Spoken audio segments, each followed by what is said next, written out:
Bueno, siguiendo el tema de interpretación, las clases, ¿verdad? El siguiente dice, la conducta posterior de las partes del acto jurídico, ¿verdad? Para determinar la intención de las partes, también se deberá apreciar su comportamiento total aún posterior a la conclusión del contrato. Inclusive las conductas posteriores de las partes pueden servir para determinar cuál fue la verdadera intención de las partes en la celebración de ese acto jurídico, ¿verdad? Entonces, nuestra ley para ello, el 708, admite la indagación de la intención a través del comportamiento o conducta posterior de los afectados. Un ejemplo, una persona vende, o sea, simula la venta de un inmueble de su casa, pongamos, ¿verdad? ¿Para qué hace la simulación de la venta? Para evadir a sus acreedores, para no pagarle a sus acreedores. Bueno, el inmueble o la casa es lo único que él tiene de valor, entonces para que los acreedores no le promuevan una demanda, o si le promueven una demanda no le embarguen su casa, entonces ¿qué hace él? Simula la transferencia de un inmueble a través de un acto jurídico, ¿verdad? A una persona de su confianza, pero en realidad el acto jurídico no es real, es apenas una simulación. Y cuando se pretenda embargar ese inmueble ya va a estar a nombre de otra persona. En ese caso, obviamente se puede plantear una acción para pedir se deje sin efecto esa simulación, que vamos a dar en la parte de obligaciones, eso está dentro del programa, ¿verdad? Eh, entonces, ¿qué pasa?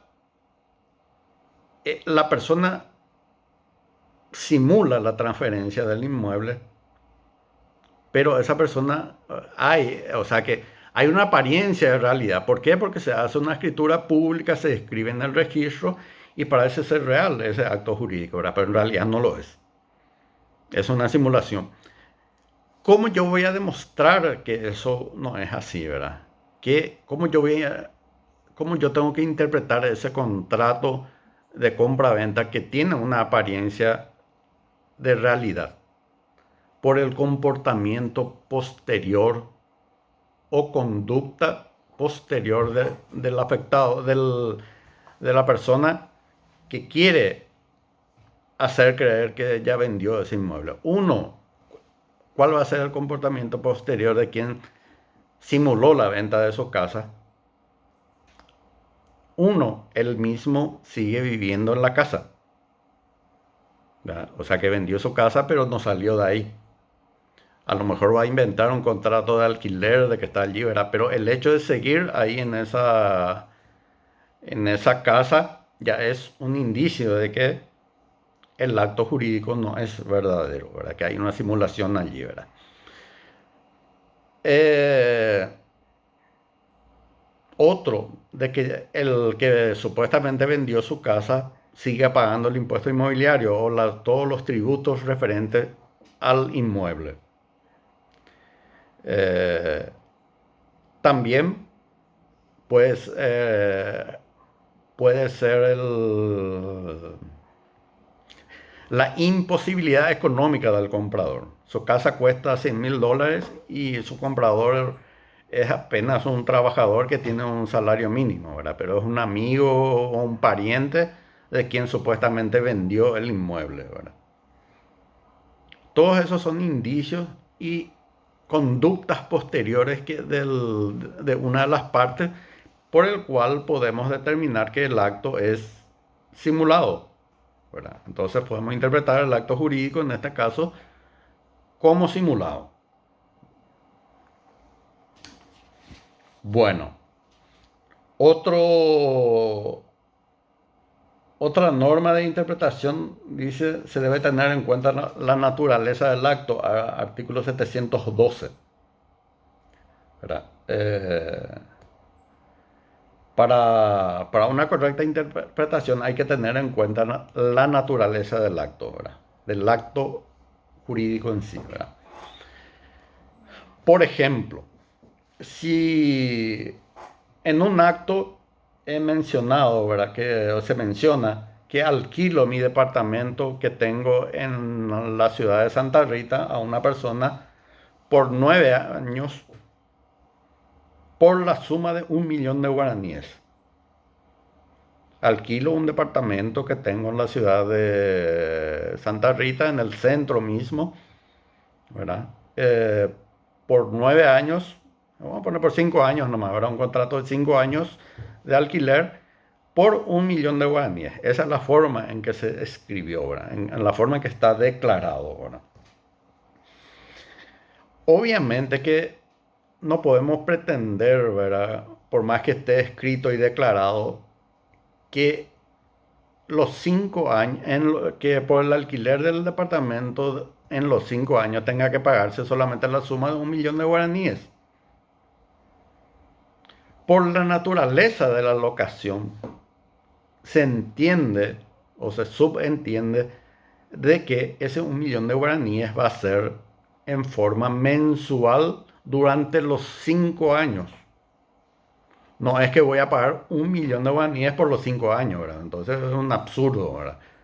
Por más que está escrito así, se declaró así. Por eso es que le digo que hay que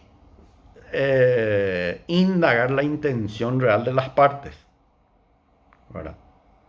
En este caso el inquilino puede pretender hacerse el vivo y decir, no, acá en el contrato dice que por 5 años se debe abonar la suma de 1 millón de guaraníes.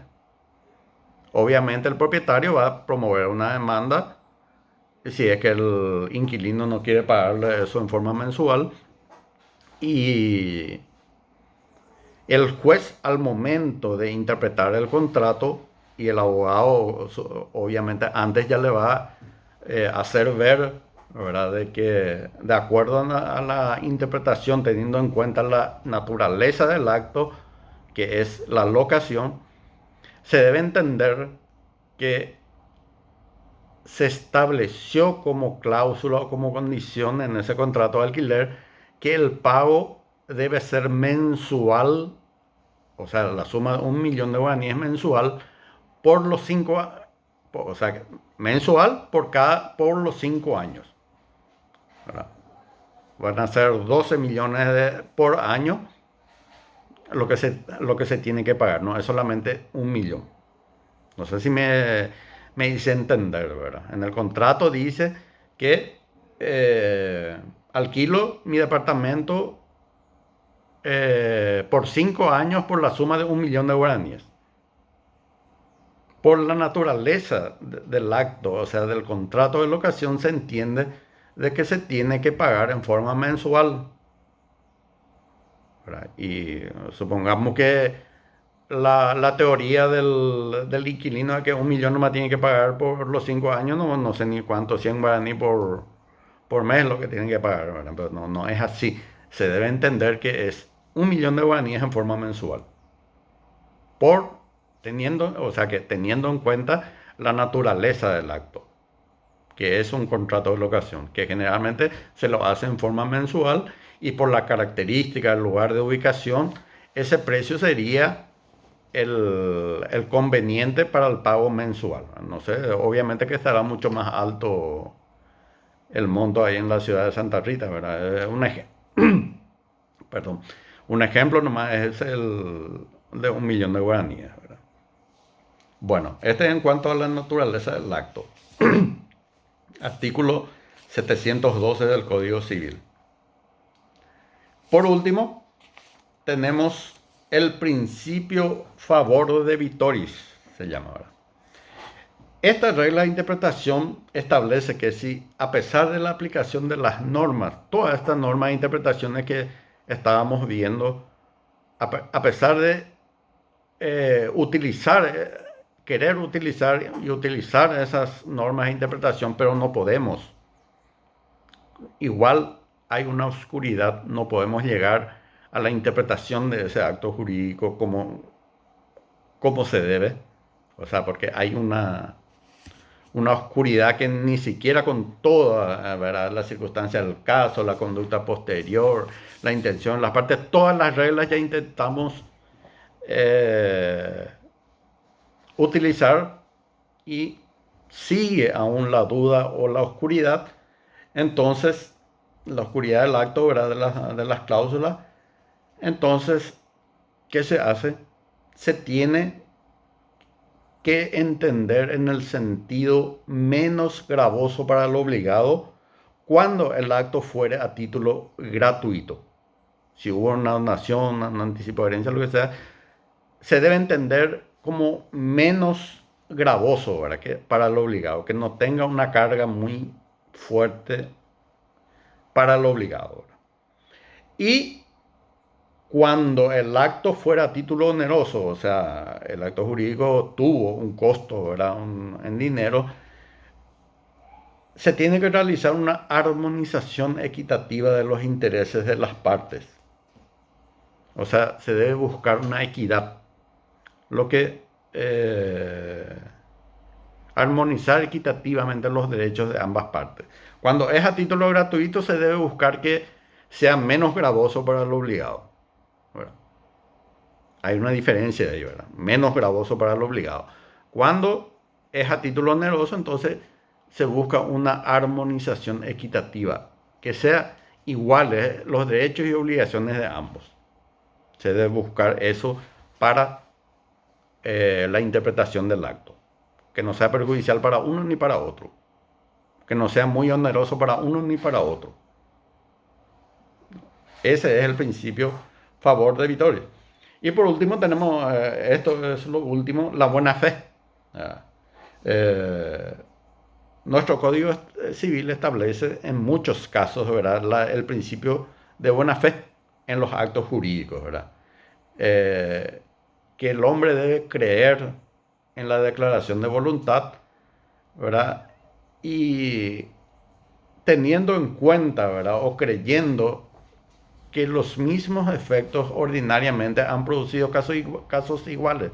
Si yo estoy realizando una compra-venta, un contrato de alquiler, yo debo tener en cuenta, ¿verdad?, que eso va a ser lo mismo de siempre, ¿verdad?, que no va a haber mala fe de las partes y yo tengo que actuar de buena fe. Existen inclusive casos, ¿verdad?, en que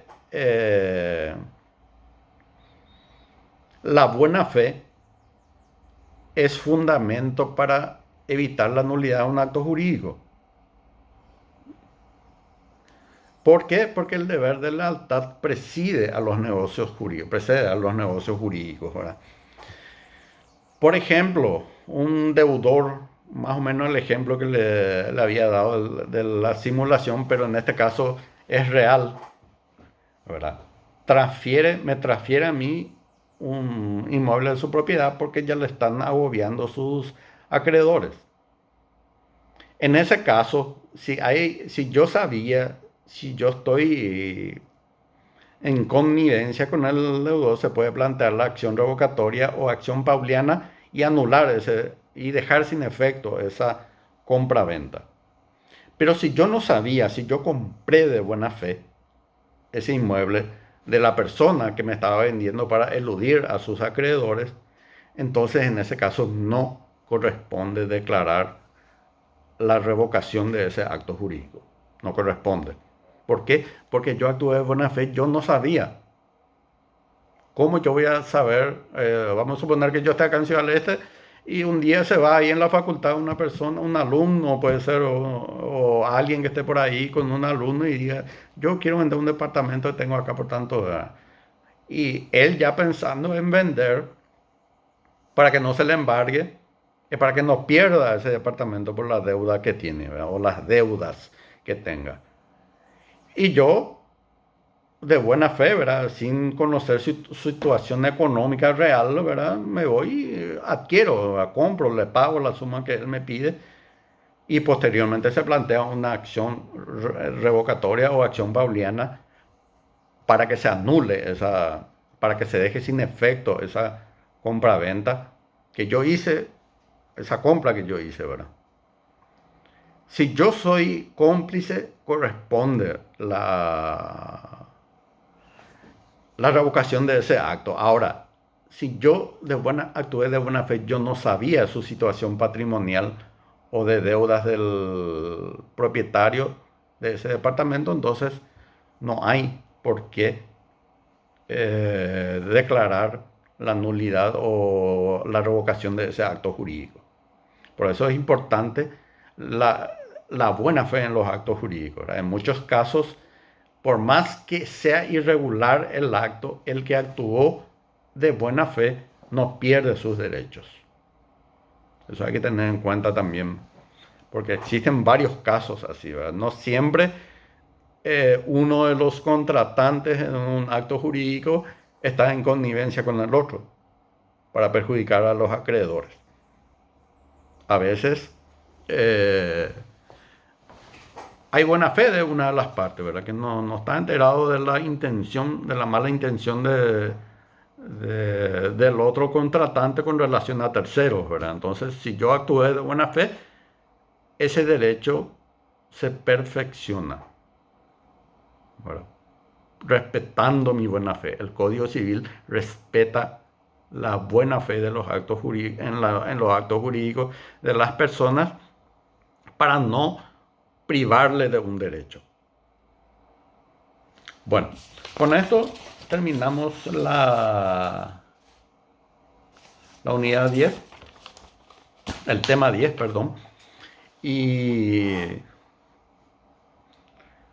espero que vayan leyendo, ¿verdad? Tanto los materiales que yo les envío como el Código Civil, porque por más que no tengamos clase presencial, este tema va siguiendo, ¿verdad? Y yo, no solamente yo, la institución ya tiene como desarrollado estas clases y como que ya están preparados para eventualmente rendir un examen parcial, ¿verdad? En principio de clase yo le había dicho que íbamos a tener 4 parciales, ¿verdad? Pero por esta situación va a ser imposible, al menos en los primeros tiempos, ¿verdad?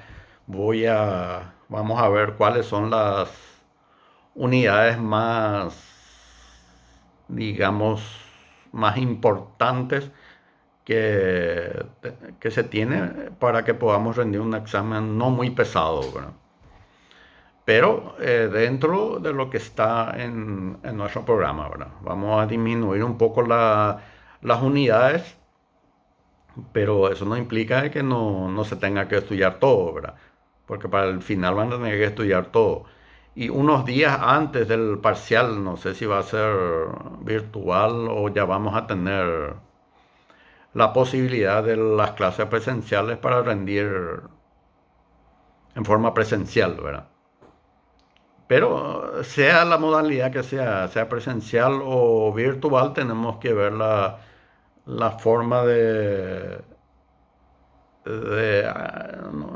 no quiero decirle acortar porque queda muy feo, ¿verdad? Pero de acomodar una forma que no sea muy gravosa para ustedes, ¿verdad? Porque rendir, nosotros ya teníamos que haber rendido la primera parcial, ¿verdad? Ahora ya estamos llegando casi ya al contenido de la segunda, para rendir ya la segunda parcial, ¿verdad? Y es largo, ¿verdad? Es largo, no. Y por eso siempre les pido que sigan leyendo, continúen leyendo o empiecen a leer lo que no leyeron aún. Y las dudas estoy aquí para responderle, ¿verdad? Para evacuar. Y bueno, eso es por ahora, ¿verdad? Y vamos a seguir en el desarrollo del, del programa hasta tanto lleguen las fechas establecidas por la institución para los exámenes parciales y ahí vamos a ver cómo vamos a desarrollar ese tema, ¿verdad? Bueno, espero que tengan una buena noche y nos vemos para la próxima semana.